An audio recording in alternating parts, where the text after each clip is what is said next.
अच्छा स्वामी जी, पेड़ ऑक्सीजन का बैंक है, लेकिन पेड़ कट रहे हैं तभी तो शहर बढ़ रहे हैं और हवा भी जहरीली हो रही है। हवा जहरीली हुई तो फेफड़े कमजोर होना तय है। सांस फूलना, एलर्जी, खांसी और अस्थमा जैसी दिक्कतों पर हम अक्सर बात करते हैं स्वामी जी। तो फेफड़ों की क्षमता बढ़ाने के लिए एक छोटा सा यौगिक सेशन भी, और साथ ही आप लोगों को ये समझाइए कि सामाजिक सरोकार के लिए हमेशा दूसरों का मुंह ताकने की बजाय कुछ थोड़ा काम खुद कर लें। वर्षगांठ पर कोई भी पवित्र अवसर हो, पेड़ जरूर लगाएं। और मैंने अपने हाथों से हजारों पेड़ लगाए, जड़ी बूटियां लगाई हैं और बहुत सारे काम किए, खेती बाड़ी की है।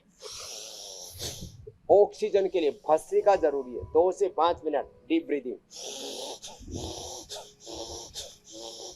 पेड़ लगाएं भी और उनको फिर बचाएं भी।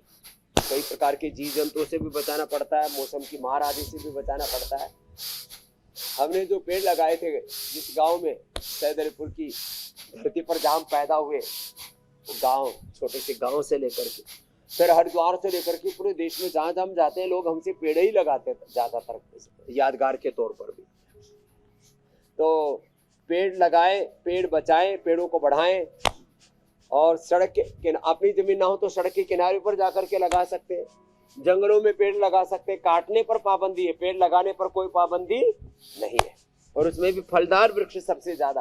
आपको याद है स्वामी जी, हमने आप ही के साथ मिलकर पूरा एक अभियान चलाया था, एक पौधा सेहत के नाम, और खूब सारी जड़ी बूटियां लगाई थी और महीनों तक हमने कार्यक्रम चलाया था। हाँ, वो बहुत जरूरी। कपालभाति, उज्जैन, अनुलोम विलोम, शीतल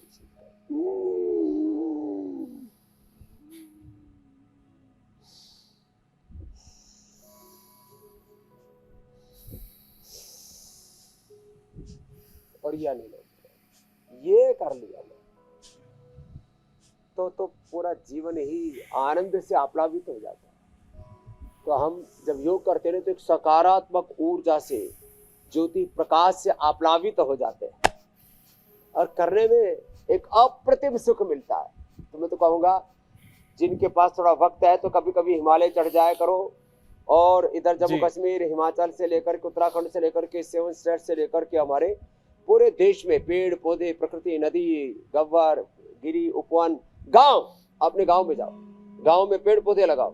मैंने कहा सड़कों के किनारे, अपने खेत की डोल के किनारे से लेकर के पूरे देश में कम से कम 100 करोड़ से ज्यादा पेड़ लगाने की संभावना है। जी स्वामी जी। और एक एक आदमी, एक एक माँ बहन बेटी, इस देश में 140, 45, 150 करोड़ के करीब अब लोग हो जाएंगे। सब छोटे बच्चों से भी लगवाएं ऐसे काम, उससे उनका प्रकृति के प्रति आदर, गौरव, कृतज्ञता का भाव बढ़ेगा।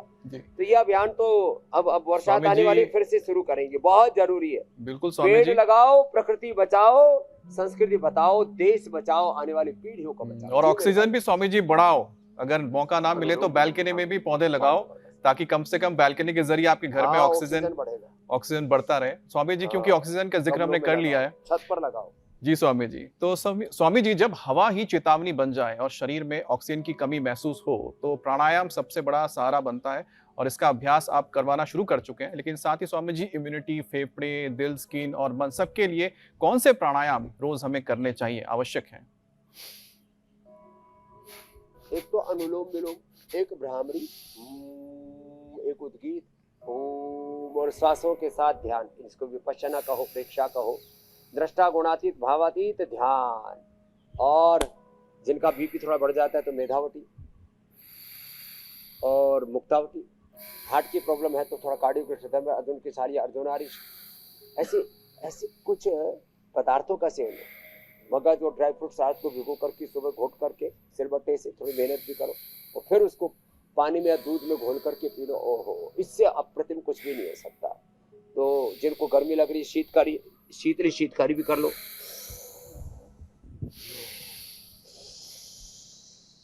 बहुत ही जबरदस्त। और भाई देखो, हमारे यहाँ तो AQI 4-5 रहता है। कितना? 4-5। और दिल्ली में, NCR में 400 500 कैसे लोग जी रहे हैं।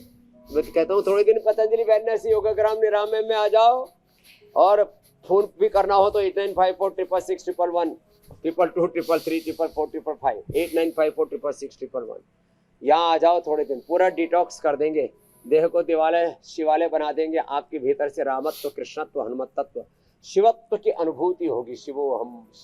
तो योग में ना रोग तो मिटते ही हैं, रोगों से, दोषों से, दुखों से, सब प्रकार की दरिद्रताओं से, सब प्रकार की विपन्नताओं से मुक्त होकर के संपन्न हो जाते हैं। ज्ञान से, भक्ति से, सद्भाव से, सच्चरित्रता, पवित्रता से, सुख शांति आनंद से संपन्न हो जाते हैं। ये बहुत आनंद आया स्वामी जी, आज भी रोगों से जंग लड़िए और प्रकृति को बचाने का जो संदेश स्वामी जी आपने दिया है, अगर उसका कोई पालन करेगा तो स्वस्थ जीवन जरूर पाएगा, स्वस्थ प्रकृति की गोद में सोएगा। स्वामी जी बहुत बहुत धन्यवाद आपका। प्रणाम स्वामी जी।